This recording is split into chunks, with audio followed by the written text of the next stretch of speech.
அனைவருக்கும் இனிய வணக்கம். இன்றைய சிறுகதை கதையின் தலைப்பு விருப்பமுள்ள திருப்பங்கள். கதை ஆசிரியர் கே தியாகராஜன். கதை பதிவு நவம்பர் 4, 2012. கெட்டி மேளம் நாதஸ்வரமும் மேளமும் இணைந்து குதூகலிக்க அட்சதை மழை பொழிய ஆர்த்தியின் கழுத்தில் தாலி கட்டினான் மணமகன். திருமண மண்டபம் முழுக்க சுற்றமும் நட்பும் கூடி குழாவி கொண்டிருந்தது. கடமைய முடிச்சிட்டோம்ல மல்லிகா? தன் பக்கத்தில் பூரிப்புடன் நின்று கொண்டிருந்த தன் மனைவியிடம் கேட்டார் பரமசிவம். அவரின் கையை அழுத்தினாள் மல்லிகா. அந்த அழுத்தத்தில் இருந்த 1000 வார்த்தைகளின் திருவிழா. கண்களில் கடைகோடியில் திரண்ட கண்ணீர் துளிகளை துடைத்தபடியே பரமசிவம் மணமேடையில் இருந்து இறங்கி மண்டபத்தில் ஒரு ஓரத்தில் இருந்த பேனுக்கு கீழே வந்து அமர்ந்தார். காற்று இதமாக வருட கல்யாண களைப்பில் சிறிது நேரம் கண்ணயர்ந்தார். நினைவுகள் 20 ஆண்டுக்கு பின்னோக்கி பிறந்தன. வத்திராயர் இருப்பு. கிராமமும் அல்லாத நகரமும் அல்லாத நடுத்தர ஊர். காலை மணி 7. காலிங் பெல் அடிக்கும் சத்தம். வீட்டு வேலைக்கு தாமதமாக வந்திருந்தாள் சகுந்தலா. உன்னை ஏதாச்சும் குத்தம் சொன்னா இந்த வீட்டு எஜமானி அம்மாவுக்கு பொசுக்குன்னு கோபம் வந்துடுது என்று திட்டிக்கொண்டு கதவை திறந்து விட்டார் பரமசிவம். சகுந்தலா எதையும் காதில் வாங்கி கொண்டதாக தெரியவில்லை. ஐயா, ரொம்ப நாளா நானும் கேட்கணும்னு நினைக்கிறேன். நம்ம பாப்பாவுக்கு எப்பதான் மாப்பிள்ளை பார்க்க போறீங்க? பாப்பாவுக்கு படிப்பு முடியட்டும் என்றார் சுருக்கமாக. வீடு நல்லது கெட்டது அனைத்திலும் மூக்க நுழைக்கும் அளவுக்கு சகுந்தலாவுக்கு உரிமை கொடுத்திருக்கிறார்கள். அடுத்து 2 வாரங்களில் சகுந்தலா, நீ வாய திறந்த நேரம் பாப்பாவுக்கு மாப்பிள்ளை அமைஞ்சிடுச்சு. இன்னும் 2 மாசம் கல்யாணம்.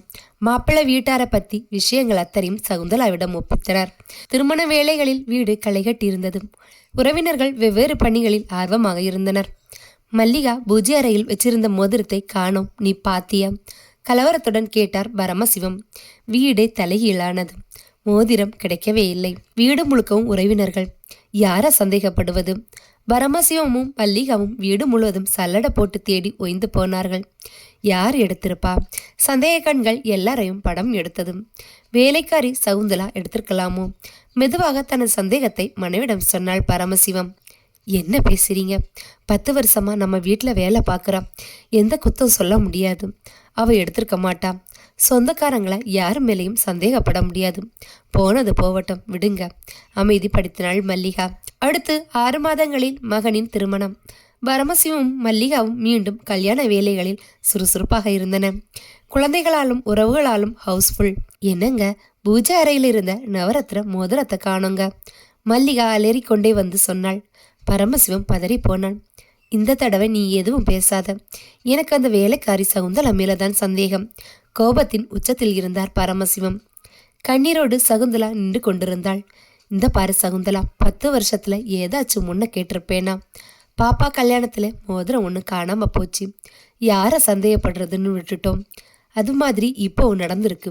நீ எடுத்திருந்தா கொடுத்துடும், தப்பா நினைக்க மாட்டோம். இல்லினா போலீஸ்க்கு போறப்பல இருக்கும். வார்த்தைகளை கொட்டினார் பரமசிவம். ஐயா, நான் ஏழைதான்.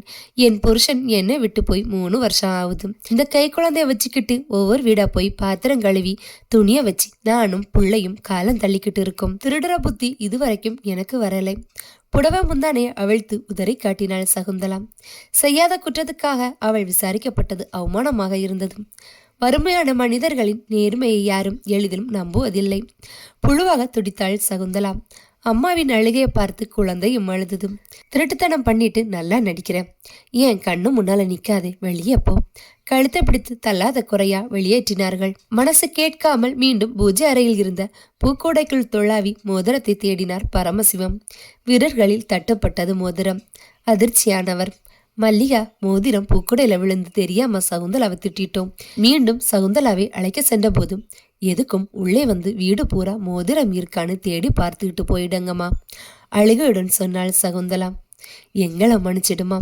2வது தடவையா நகை தொலைஞ்சப்போ அப்செட் ஆயிட்டோம். நகை கிடைச்சிடுச்சு, பழையபடி வேலைக்கு வா. மல்லிகா பேச்சில் குற்ற உணர்ச்சியின் சாரம். நகை கிடைக்காம போயிருந்தா என் மேல இருந்த சந்தேகம் அப்படியே தானே இருந்திருக்கும். உங்க வீடு தெரு பக்கமே வரமாட்டேன். ரொம்ப அவமானமாயிடுச்சு, அழுது கொண்டே சொன்னாள் சகுந்தலா. உள்காயத்துடன் மல்லிகா வீடு திரும்பினாள். அன்று பாகிரதி முதல் தெருவில் இருக்கும் அந்த பெரிய வீட்டு வாசலில் போலீஸ் தொப்பிகள் தெரிய தெரு பரபரப்பு உடுத்தி கொண்டிருந்தது. ஒரே தெருவில் 2 சாவு. ஒன்று இந்த வீட்டு வேலைக்காரி கொலை, இன்னொன்று நம்ம ராஜாங்கம் ரோட்டை கிராஸ் பண்றப்ப ஆக்சிடென்ட்ல செத்து போனது. யாரோ யாரிடமும் சொல்லி கொண்டிருந்தது. வாக்கிங் போன பரவசிமம் காதில் விழ அந்த வீட்டை எட்டி பார்த்தாள். அவரை அறியாமல் வாய் ஐயோ என்றது. கொலை செய்யப்பட்டு கிடந்தது சகுந்தலா. தன் வேலையை பார்த்த வீட்டுக்காரர்கள் வெளியூருக்கு சென்றதால் இரவு காவலுக்கு தங்கி இருக்கிறாள் சகுந்தலா. திருட வந்தவர்களிடம் சண்டை போட்ட போது அவளை பிடித்து தள்ளி இருக்கிறார்கள். தலை ஒரு மேஜைக்கு உர்மனையில் மோதி இருக்கிறது. அப்படியே உயிர் போயிட்டு குழந்தை தொட்டில தூங்கி கொண்டிருக்கும். முதலாளி வீட்டு சொத்தை காப்பாத்துறேன்னு தன் பிள்ளைய அனாதை ஆக்கிட்டு போயிட்டா மரவாச்சி. தெரு பேசிக்கொண்டதை அப்படியே மனைவிடம் ஒப்பித்தார் பரமசிவம். நல்ல பொம்பளையா அனாவசியமா சந்தேகப்பட்டுட்டோமே. பரமசிவம் மல்லிகா தம்பதியை தாக்கியது குற்ற உணர்ச்சி. நம்ம வீட்டுல வேலையை பார்த்திருந்தா அவளுக்கு சாவு வந்திருக்காதோ? தெரிந்தோ தெரியாமலோ அவள் சாவுக்கு நாமும் காரணமாகிவிட்டோமோ? கணவனும் மனைவியும் சகுந்தலாவின் குழந்தையை அனாதையை விட்டுவிடக்கூடாது என்று முடிவெடுத்தனர். அந்த முடிவு அவர்களின் சொந்த மகனுக்கும் மகளுக்கும் பிடிக்காத போதும் கவலைப்படாமல் சகுந்தலாவின் குழந்தையை தத்தெடுத்து கொண்டனர். ஆர்த்தி என்று புதிய பெயரும் சூட்டினார்கள். தன் வீட்டுக்குள் புதிய தென்றலாக வந்திருக்கும் ஆர்த்தியை நன்றாக வளர்க்க வேண்டும் என்பதற்காகவே மனைவி குழந்தையுடன் சென்னைக்கு குடியேறினார் பரமசிவம். ஆர்த்தியை ஒரு பள்ளியில் சேர்த்தனர். இந்த குழந்தையை கரை சேர்க்கும் வரையில் எங்கள் இருவரையும் நல்ல ஆரோக்கியத்துடன் வைத்திருக்க வேண்டும் கடவுளே. இதுதான் இந்த தம்பதிகளின் அன்றாட பிரார்த்தனை. காலண்டர் மரத்தில் நிறைய மாதங்கள் உதிர்ந்தன. சில காலண்டர்களும் உதிர்ந்தன. கல்லூரிக்கு போனாள் ஆர்த்தி. பருவத்தில் ஜன்னல்களில் ஹார்மோன்களின் மாநாட மயிலாட. இறுதி ஆண்டு படிப்பில் இருந்தபோது ஆர்த்தியின் திக்குமுக்காடல் அவள் காதல் வலையில் சிக்கியிருப்பதை உணர்த்தியது. ஆர்த்தியை விசாரித்த பரமசிவம் ஒரு பையன் போட்டாவை காட்டி, இவன் நன்றாக கேம்பஸ் இன்டர்வியூல செலக்ட் ஆகி ஒரு MNC கம்பெனியில் வேலைக்கு போக போறான். நான் அவனை தான் கல்யாணம் பண்ணிக்குவேன் என்றாள். எல்லாம் சரிதாம்மா. சாதாரண குடும்பத்து பையனை எப்படிம்மா உனக்கு மாப்பிள்ளையா? பரமசிவம் வார்த்தைகளை பிசின் போல் இழுக்க, அப்படி சொல்லாதீங்கப்பா. பாசங்காட்ட ரகுவுக்கு யாரும் இல்லப்பா.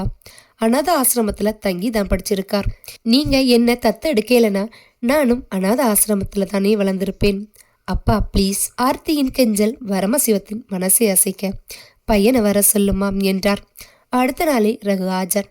சார், எனக்கு சொந்த ஊர் வத்திராயிருப்பு என்று அவன் சொன்னதும் மல்லிகாவும் பரமசியும் ஒருவரை ஒருவர் பார்த்து கொண்டனர். ராஜபாளையம் பக்கத்துல இருக்கு சார். நான் பிறந்து 5 வயசு வரை அங்கே தான் வளர்ந்தேன். நான் சின்ன பையனா இருக்கும் போதே எங்க அப்பா ஒரு ஆக்சிடென்ட்ல இறந்துட்டார். என்னாச்சு? அம்மாவுக்கு கேன்சர். அம்மாவை எப்படியாவது காப்பாத்திடலாம்னு தான் அப்பா எவ்வளவோ கஷ்டப்பட்டார். பிழைக்க வைக்க ரொம்ப பணம் தேவைப்பட்டிருக்கு. திருடலாம்னு முடிவு பண்ணி என்னை ஒரு வீட்டு வாசலை நிறுத்திட்டு முகத்தில் துணியை கட்டிக்கிட்டு அந்த வீட்டுக்குள்ளே போனார். அந்த வீட்டு வேலைக்காரம்மா முழிச்சுக்கிட்டு சத்தம் போட, மாட்டிக்கிட்டா மானம் போயிடுமேனு அந்த அம்மாவை பிடிச்சி தள்ளி விட்டுட்டு தப்பிச்சா போதும்னு என்னை தூக்கிட்டு ஓடினார். அவசரத்துல ரோட்டை கிராஸ் பண்ணும்போது வேகமா வந்த லாரியில் அடிபட்டு என் கண்ணு முன்னாலே செத்து போயிட்டார். தன் சோக கதையை கண்ணீருடன் சொன்னான் ரகு. சற்று நிறுத்தி மேலும் தொடர்ந்தான். நான் மட்டும் பொழைச்சிட்டேன். ஊரை பொறுத்தவரை அப்பா இறந்தது ஒரு விபத்து. நானும் யார்கிட்டையும் எதுவும் சொல்லல. உள்ளூர்ல இருக்க பிடிக்காம பிழைப்பு தேடி அம்மா இந்த ஊருக்கு வந்துட்டாங்க. வந்த கொஞ்ச நாள்லே அம்மா இறந்துட்டாங்க. இப்போ என்ன பத்தி நினைக்க யாரும் இல்லை, ஆர்த்தியை தவிர. ரகுவின் குரல் கம்மி இருந்தது. வாழ்க்கை என்னும் வரைபடத்தில் ஆரம்பமும் முடிவும் எப்படியும் அமையும் என்பது கடவுளுக்கு மட்டுமே தெரிந்த ரகசியம். பெருமூச்சோடு ஆர்த்தியை பார்த்தார். சரியான பையனை தான் தேர்ந்தெடுத்திருக்க. ஆர்த்தியின் தோளில் தட்டி கொடுத்தார் பரமசிவம். தனக்கு தெரிந்த ரகசியத்தை தெரியாமல் மறைத்தார். ஆர்த்தியின் கைகளை ரகுவின் கையில் ஆனந்தமாக பிடித்து கொடுத்தனர். நரைத்த முதியவர்களாக இருந்த பரமசிவமும் மல்லிகாவும். கோலகாலமாக திருமணத்தன்று மதியம் எங்க பூஜாரியில் வச்சிருந்த மோதிரத்தை பாத்தீங்களா? அலறினாள் ஆர்த்தி. வீடே அதிர்ந்த பின் சிரித்தது. அது அன்பின் பல்லாங்குழியாட்டம்.